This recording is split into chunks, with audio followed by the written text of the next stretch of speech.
Herkese merhaba. Bu videoda sizlere yine bir sanayi dalışı izleteceğim. Türkmenistan Hazar Denizi'nde yapılan gübre fabrikasının soğutma sistemi borularını deniz tabanına yerleştiriyor ve burada monte ediyoruz. İşte 12 metre uzunluğunda, 3 metre genişliğinde dev bir boru parçası.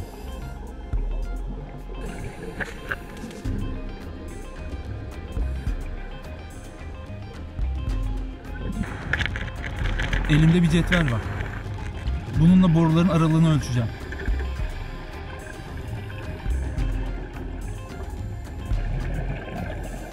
Görüş kısıtlı olduğu için boruların arasında kalmamaya da dikkat etmem gerekiyor.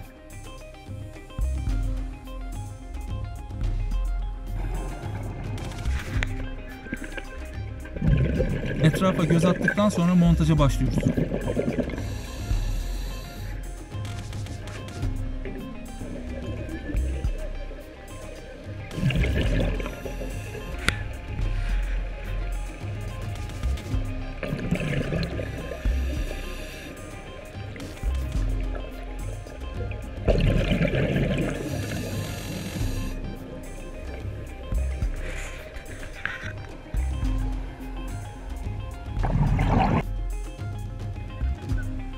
İşte birbirine bağlanacak kısımlar bunlar.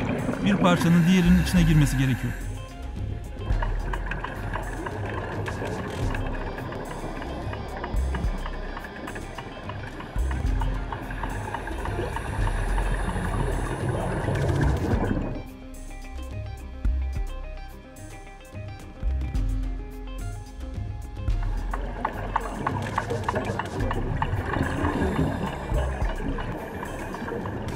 Suyun altından verdiğimiz komutlarla yukarıdan vinçle borular hareket ettiriliyor.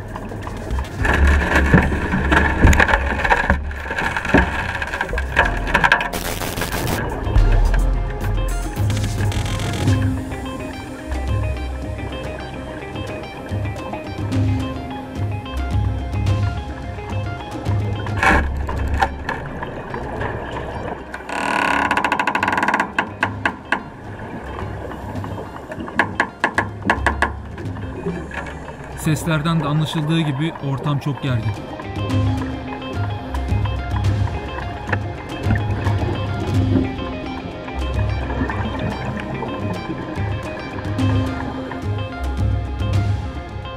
Ne kadar daha yakınlaşması gerektiğini ölçüyoruz. Bu işlemi birkaç kez daha yapacağız. Bu sırada başlığımdaki mikrofon ve kulaklık yardımıyla deniz yüzeyindeki süpervizörümle konuşurken yine başlığımdaki kamera ile ortamı gösteriyorum. Borunun alt ve üst açılarının doğru yerleştirip yerleştirilmediğini kontrol ediyoruz.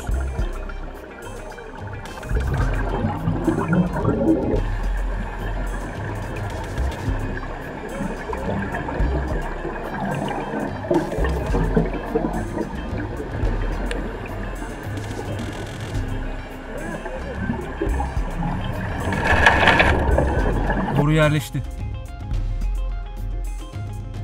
Şimdi yerleştirilen boruları birbirine bağlamak için civatalarını sıkmaya gidiyorum.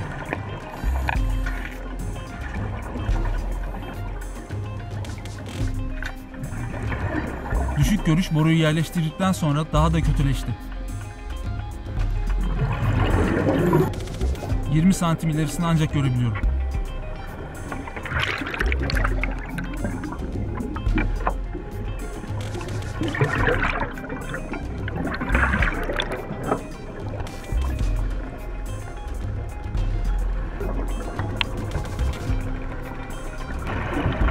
Suda asılı dururken civataları sıkmak güç gerektiriyor.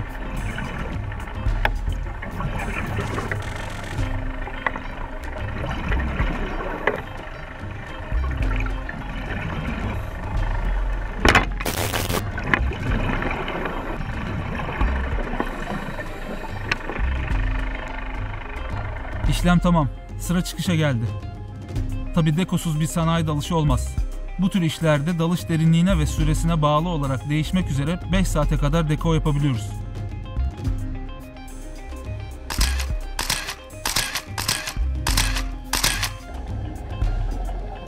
Bunlar da uzun süren dekolarda sıkılmamak için.